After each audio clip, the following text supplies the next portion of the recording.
I really want to be that that role model for other autistics because there aren't any, especially for women.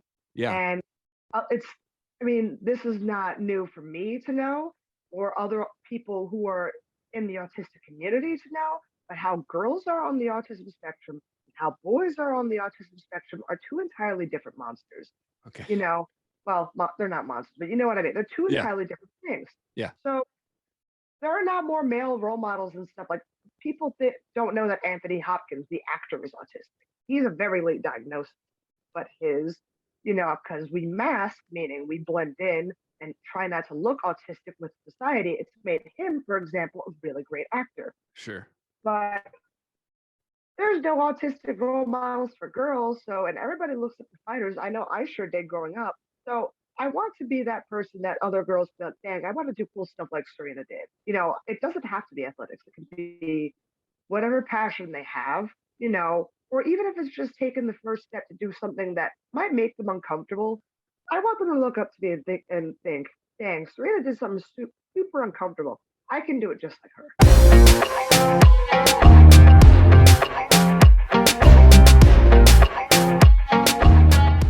Serena, you're an MMA fighter signed to Invicta FC. You're the first pro female autistic MMA fighter, and you're fighting Lauren Mueller there at Invicta 44. Thank you for your time. I really appreciate it. Thank you for having me on. I'm really happy to hear. Right on. Well, I love to go back with my guests. Like, where did you grow up? What was childhood like for you? So I was in Philadelphia. I know if someone's gonna correct the Fresh Prince of Bel-Air song, I know it. But I grew up there all my life, and I was misdiagnosed since I was 4 years old until I was 13. So I had a really hard time kind of dealing with things. I grew up thinking I was defective neurotypical. Neurotypical is what we use to describe people who have normally wired brains, like people who don't have like autism, who don't have PTSD, basically don't have a condition where their brain has changed. And I'm going in and out of these facilities, seeing all these doctors who are giving me medicine. It wasn't until I was 15 I was correctly diagnosed with autism.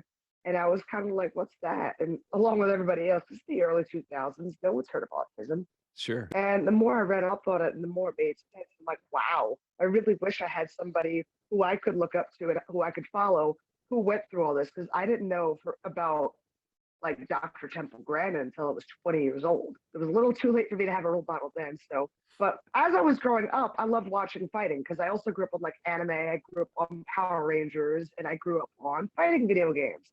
Tekken's the best still. That's my personal favorite. Yes. And then one day I was like 5. I watched Gary Goodridge versus Paul Herrera, and the whole grappling sequence looked like one of my favorite characters, like how they would do a grappling sequence. I'm like, this is the coolest thing in my life. I have to watch more of it. As I grew up, I kind of felt strength in watching fighters fight. And when I graduated high school, I was just like, man, I have nothing to do. And if I just work and go to college, I will go cuckoo in the cabeza. I don't want to do that.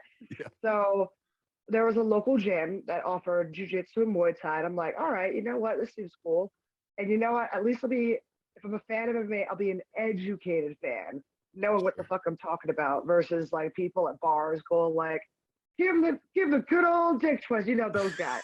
So I won't be one of those people. I didn't want to be one of those people. Yeah. So, but then life just kind of came at me fast. My first grappling tournaments turned to my first Muay Thai fights. My first Muay Thai fights turned my first MMA fights. And it took me out to Las Vegas, meeting my best friend and someone who I've watched since middle school, my buddy Roxanne Modafferi. I mean, it's been a very enjoyable trip, and I've enjoyed every second of it. So, I love it. There's me in a nutshell. Oh, that's awesome. How does it being like autistic like affect your life now, and how does it affect your fight game at all? So I have sensory issues. For me, like for example, like lights and noise are a big thing for me. Like I wear earphones constantly. I wear hats or I wear a hoodie when I'm like out and about. Like my glasses when I go out in the sun have transitions because like I can get migraines pretty easily, like from super amounts of light really quickly. And it's it's a bit of a hurdle I have to go through sometimes, but I've had intensive therapy. I've had to deal with everything for like 7 years. So when I was first diagnosed from 13 to 20, when I aged out of services, I had a case manager who worked with my family, and pretty much every single day we're working on coping skills, dealing with all that. And nowadays, thankfully, as until I have CBD, and when I'm not in camp, I use THC to kind of help me cope with some of the symptoms that I have. But when it's fight time, I mean, adrenaline is really a blessing because it makes everything not hurt as much. Yeah. And I'm also more focused on someone trying to hit me in the head, and then I'm just all smiling, go like, bring it on. So thankfully in fights, it's not too much of an issue, but it's more like outside the fights. You know, I kind of have my moments, and thankfully I have Roxanne who's really understanding of it. She's been my best friend for many reasons. That's one of them, is she understands what I'm talking about with sensory issues. Yeah. And she knows like when I'm starting to get agitated or overwhelmed, and it's like, all right, come over here, buddy, and gets me kind of out of the way. Come on. So it's something.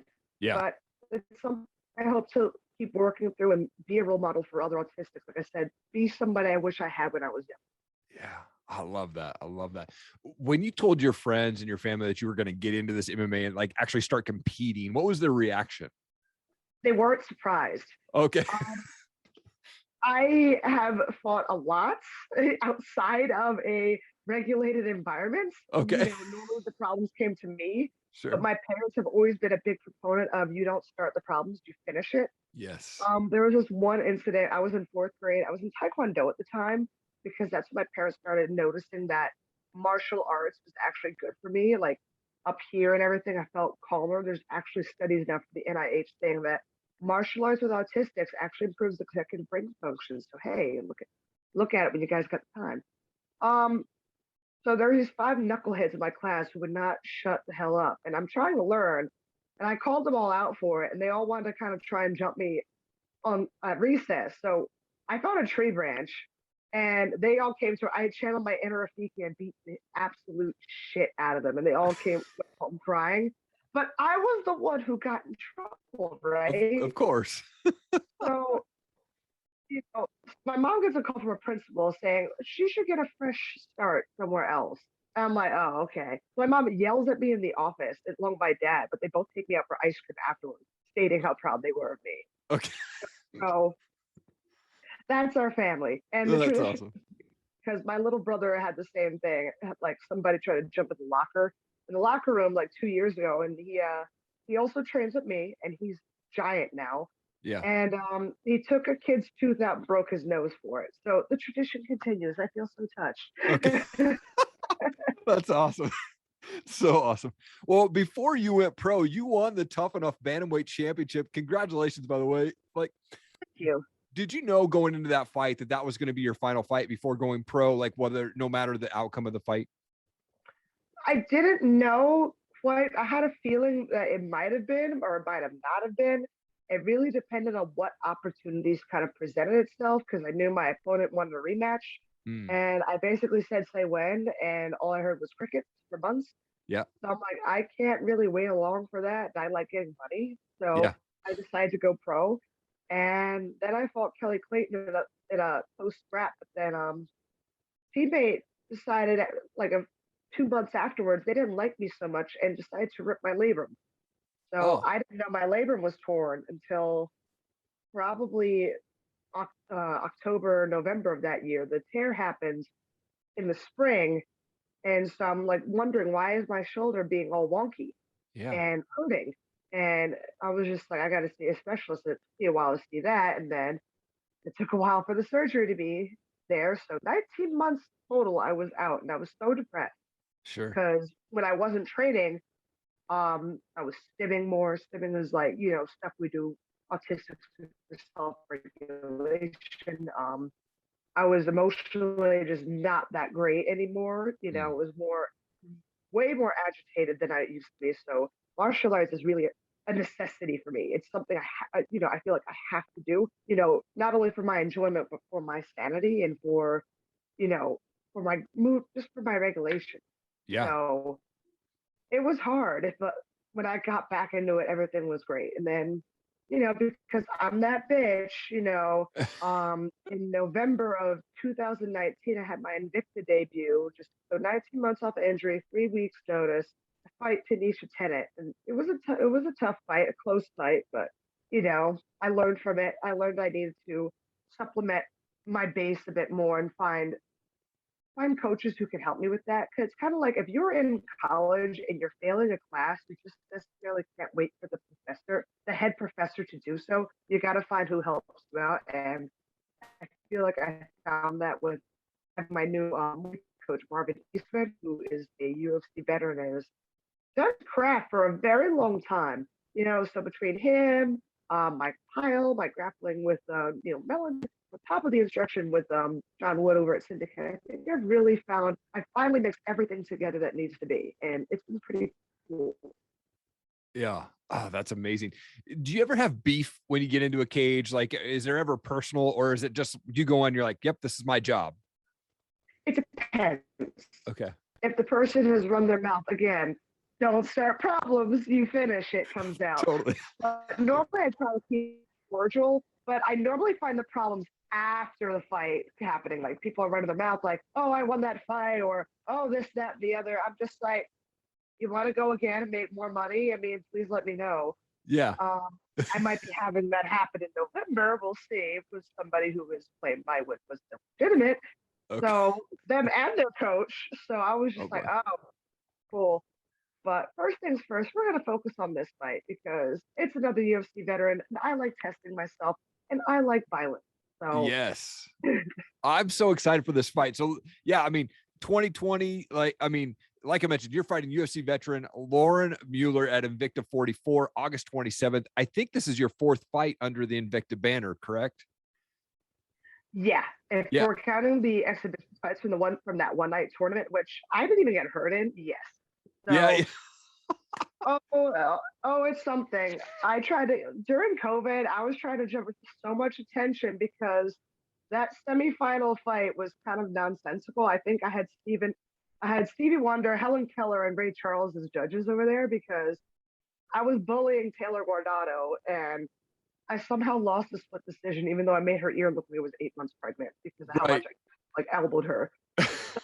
And then she went up 2 weight classes to PFL. It's just like, what? Yeah. So I mean, I can't really say or do anything now. I mean, I could eat hella burgers and go to 155, but I would feel like crap. So I'm staying at bantamweight. Yeah. So.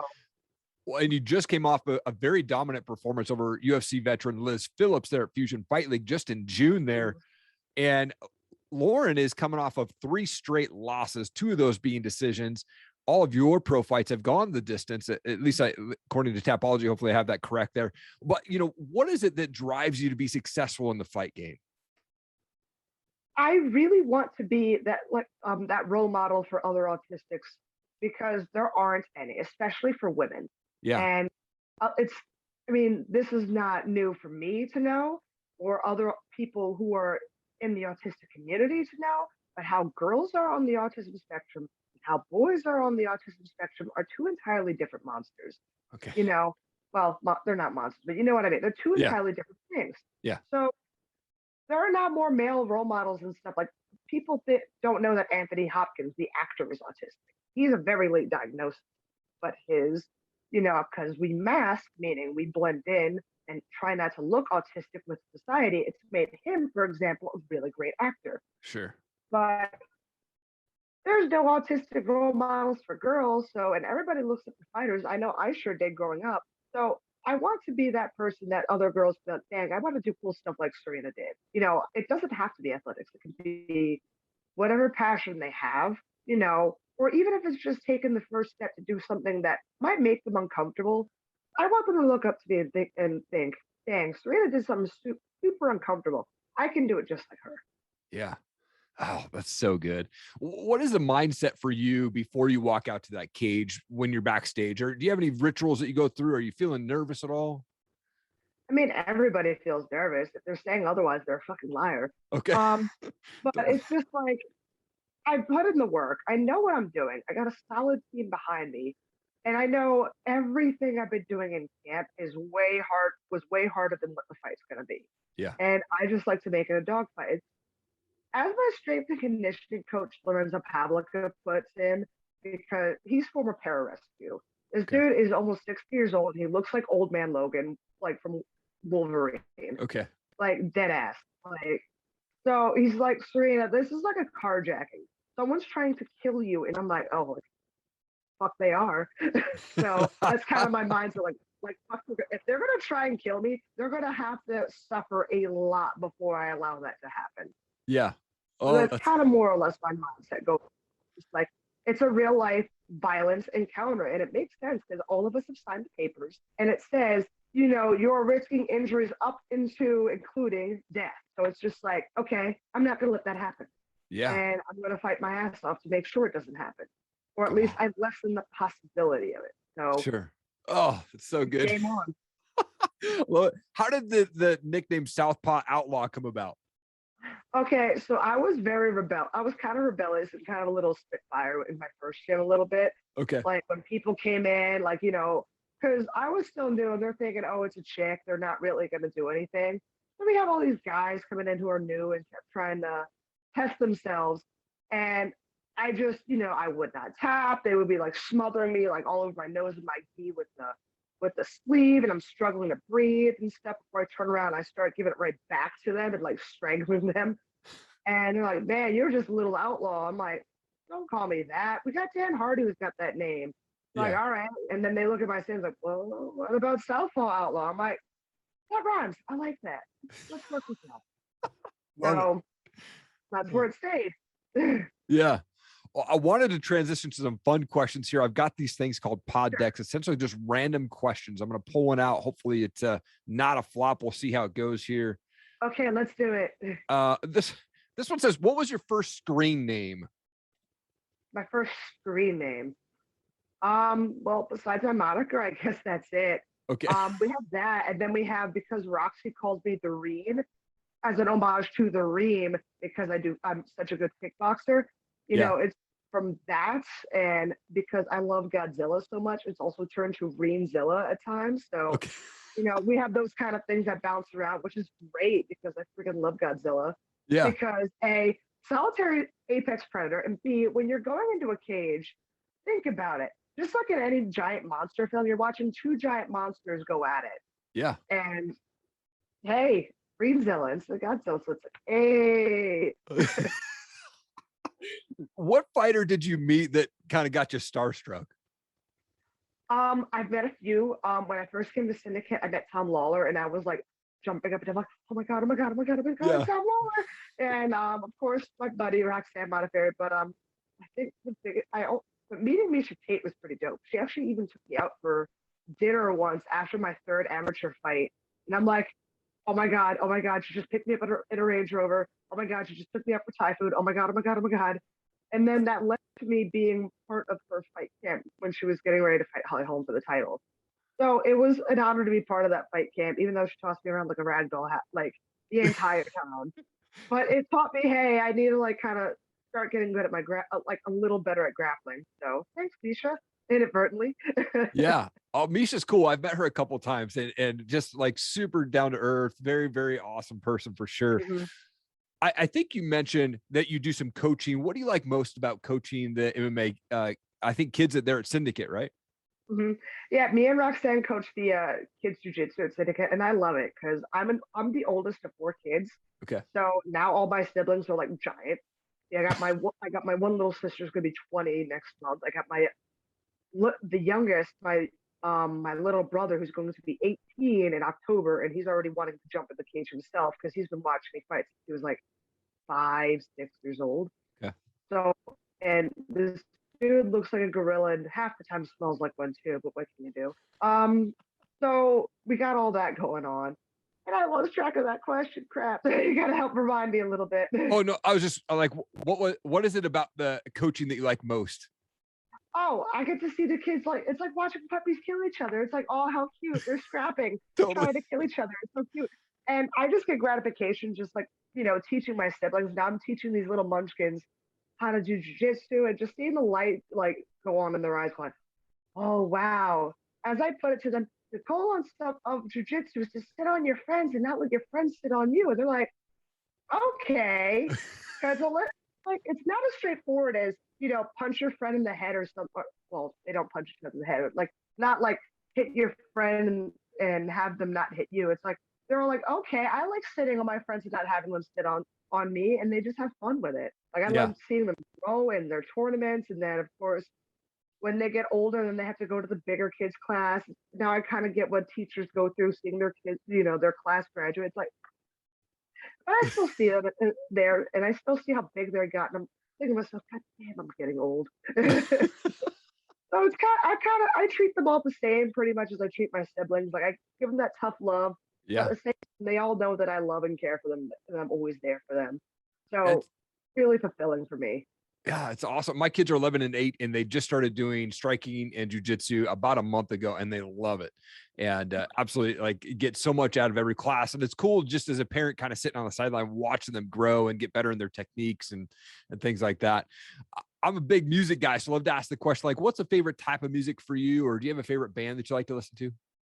I have a very eclectic music taste and go from anywhere from Run the Jewels to Dolly Parton. So Okay.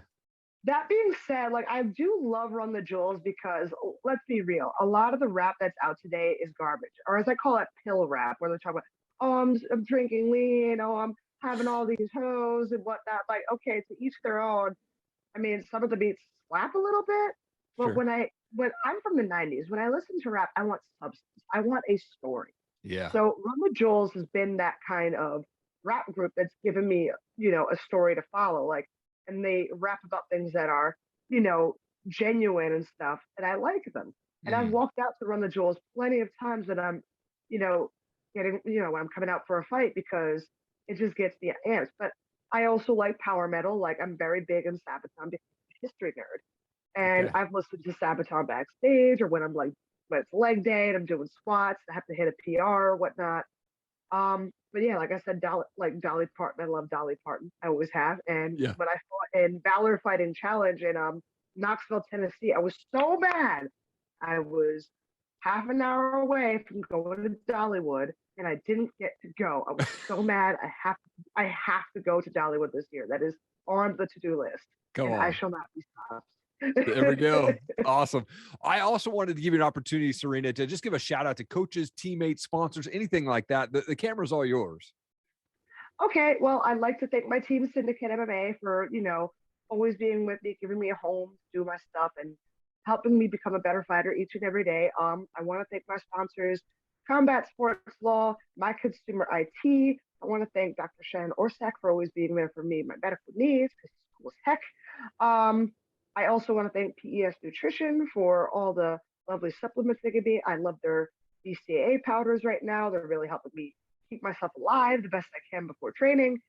And just I want to thank all my friends and family for really being with me and sticking by me because, as we know in this game, fans are very fickle. But I'd like to say I have a very dedicated group of fans, and I like to thank them for sticking by me through all the craziness that I've gone through, and they're awesome. Oh, I love it. And it's such an honor for me to have you on my show. I've been following you for a long time. You're an amazing person. You're an absolute world changer, and truly an honor to have you on. Thank you so much for your time, Serena. I really appreciate it. Of course, have an awesome rest of the morning. I am going to go get ready to go kick everybody's butt and trick. What's going on? Thank you so much for watching the show. I really appreciate it. Hey, I just wanted to do a quick introduction. If you've not seen my show or you don't know the services that I offer, I wanted to drop them to you right now. One, I do voiceover work. So if you're looking for a voiceover person to cover your motivational videos, or maybe it's Kickstarter videos or whatever it is, let me know. I'm more than happy to help you out there. I also work with brands on brand and product videos. So they'll send me their products to do reviews or box openings. Let me know. I'd love to work with you on your product as well and help you get that product out there. I also love to be able to share my story. So if I can make an impact on one person at your next speaking engagement, let me know. I love to talk about my story. I love to talk about how our past does not define our future, and morning routines and being consistent, how to be around those successful people that are just going to lift you up. Let's chat about having me speak at your next event, and let's make it happen. Again, thank you so much for checking out this show. Check out erikallenmedia.com. Really appreciate your time. Have an awesome day.